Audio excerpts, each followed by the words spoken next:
안녕하세요. 자, 지난 한 주는 잘 지내셨나요? 자, 오늘은 고려에 이어 조선시대의 성풍속을 알아보려고 해요. 그 중에서도 조선 왕실의 성 스캔들에 대해서 소개해 드릴까 합니다. 조선을 건국한 사람은 그렇죠? 태조 이성계죠. 이성계의 둘째 아들이 2대 정종입니다.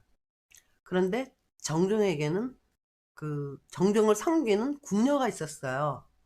이름이 김애.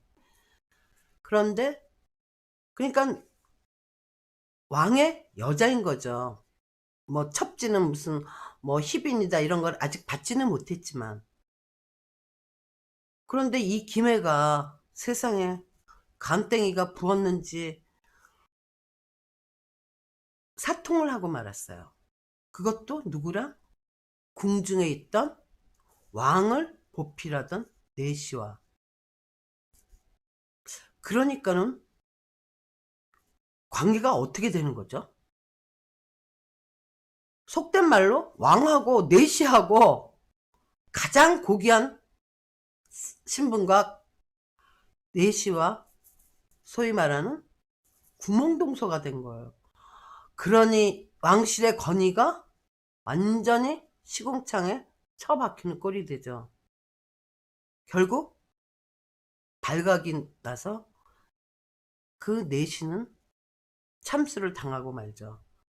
실록에도 그 이름이 나오는데 정사징이라고 해요. 근데 이 내시는 배포가 큰 건지 어쩐 건지 또 다른 사통을 하였어요. 그 전에 누구랑? 그 태조의 아들 방간에 첩하고, 그러니까 뭐 목숨 내놓고 한 거라고 볼 수 있죠. 그래서 실록에서는 정사징을 뭐라고 기록하였냐면 고려 공양왕 때부터 내셨는데 아무래도 거세되지 않은 것 같다라고 하였답니다. 조선 초에는 내시와 궁녀의 사통이 엄청 많았어요. 사실 그들은 성적으로 억압된 존재잖아요.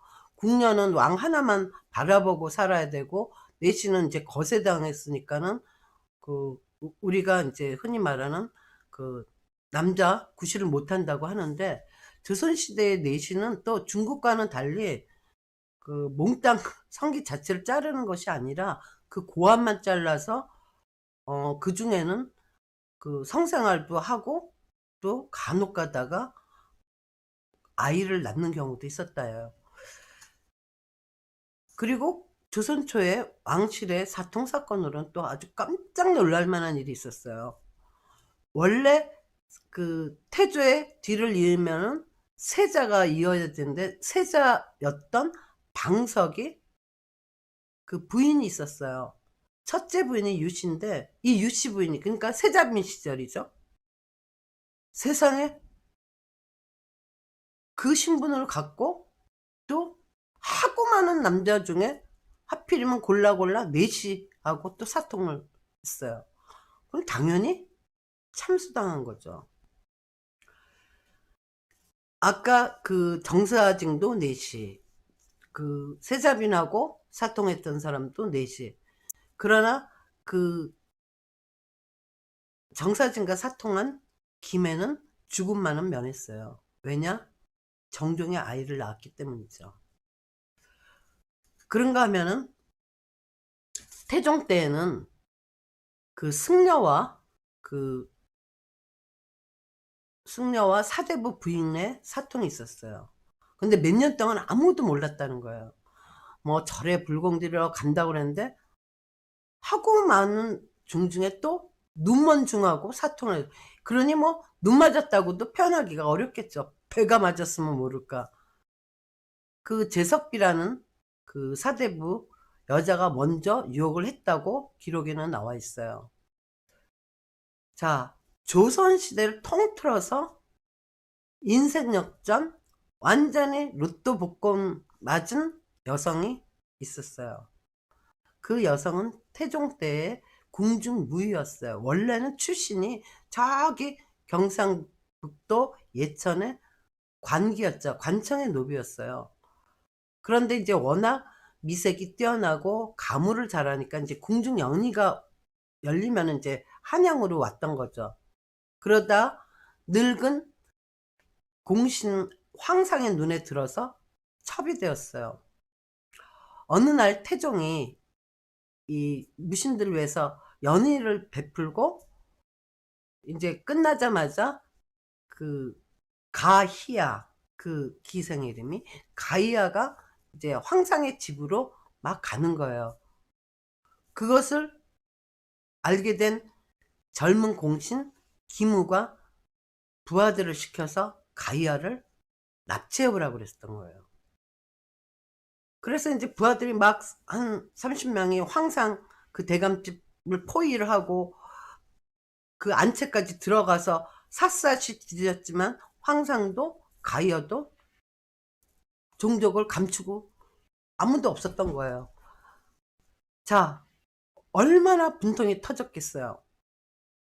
그런데 사실은 젊은 공신이었던 기무가 아니 자기보다 연배도 많은 그 선배라면 선배죠. 그 선배 첩을 납치한다는 게 말이 되는 건가요? 그런데 거기에는 사정이 있었어요. 사실 기무와 가희야는 먼저 정을 통한 사이였어요.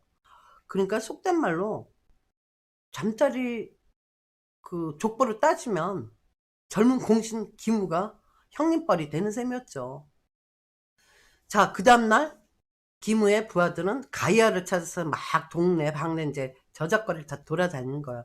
그러던 중에 지금의 청진동 해장국집으로 유명하죠. 그 종로 1가 근처잖아요. 옛날에는 수진방이라고 불렸어요. 거기에 가희야가 말을 타고 싹 가는 거를 기무의 부하들이 목격을 한 거야. 그러니까 막 쫓아갔겠죠. 그러자 이 소식을 들은 황상이 또 부하들을 시켜갖고 또 막 쫓아가게 한 거예요. 속된 말로 대추 대낮에 종로 한복판에서 아주 활극이 벌어진 거죠. 기생 쟁탈전이라고나 할까요? 막 저작거리 소문이 쫙 퍼지고 결국은 사헌부에서 임금 태종한테 그 경과를 보고하였어요. 그런데 태종의 판결이 너무나 편파적이었어요. 황상은 파직시키고 가희야는 장 80대 처하라. 근데 사실 조선시대 여자가 장 80대 맞으면 그냥 바로 저승길로 가는 거예요. 그런데 조선시대는 또 그런 제도가 있었어요. 죄를 져서 뭐 장 50대 100대 이러면은 돈을 내고 대신 풀려나는 거죠. 가희야도 그렇게 풀려나가고 계속 궁중무예로 활동을 하였어요. 자, 그러면 기무는 어떻게 처벌을 받았을까요?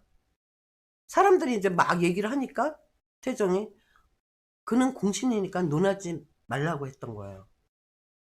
너무 이상하지 않아요? 진짜 억울하기를 말하자면 황상이 제일 억울하죠. 내 첩을 납치하려던 젊은 공신놈은 죄를 묻지 말라고 그러고 자기한테만 파직을 시켰어요. 그런데 거기에는 배경이 있어요. 왜냐면은 그 황상은 태조의 공신이었어요. 위화도 회군 때. 그리고 기무 장군은 바로 태종이 왕자의 난 때 자기를 도운 공신이었던 거죠. 왜 팔이 안으로 굽는다고 그러잖아요. 자, 이렇듯 태종이 그렇게 판결을 나고 난 얼마 뒤에 또 깜짝 논란만이 생겼어요. 태종이 그 가희야 기생을 자기 후궁으로 들였어요. 그래갖고서 해선 옹주라고 또 말하자면 벼슬이죠. 딱 그 봉호까지 내린 거예요. 그런데 이제 옹주하면 우리가 조선시대에는 후궁의 딸을 가리키는 얘기지만은 조선 초에는 고려의 유습이 남아있기 때문에 그냥 후궁을 옹주라고 불리기도 했어요. 자, 이렇듯이 계속 이제 그 뭐 사통 사건들이 되게 많았죠. 많았는데 그러면은 조선이 뭐 그 유교를 이념으로 하고 뭐 도덕을 부르짖고 한 것 같아도 그 풍습은 오랫동안 변하지 않았어요. 여러분 그 연산군 아시죠? 연산군을 몰아내고 왕이 된 사람이 바로 중종이죠. 중종은 조선초에서 거의 130년의 세월이 흐른 뒤에요. 그런데 중종실록에 바로 그런 내용이 나와요. 쉽게 얘기하면 요즘 풍속이 너무 문란하다는 거죠. 막 남의 죽은 사람의 다 꼬시고 간통하고 이런 이들이 굉장히 많다. 그러니 각도의 관찰사들은 일일이 조사해서 추문토록 하여라 라고 그 명을 내렸다는 거예요. 추문이라는 거는 이제 뭐 우리가 구문하듯이 문초를 하는 거죠. 그러니까 풍속이라는 거는 제도나 법이 이렇게 그 뭐 억압한다고 해서 없어지거나 그런 건 아니죠. 오랜 시간이 지나야 되는 거고, 중종 이후에 조선 후기로 가면은 이제 정조, 여러분 정조는 뭐 다 아시죠? 정조 때는 나라의 아녀자들을 위한 그 책을 그 보급을 했어요. 제목은 열려전. 그러니까 뭐 남편이 죽으면 수조를 해야 되고 뭐시게 어쩌고 저쩌고 했는데, 또 그 당시 속담에 무슨 얘기가 있냐면 열려전 끼고 서방칠하기.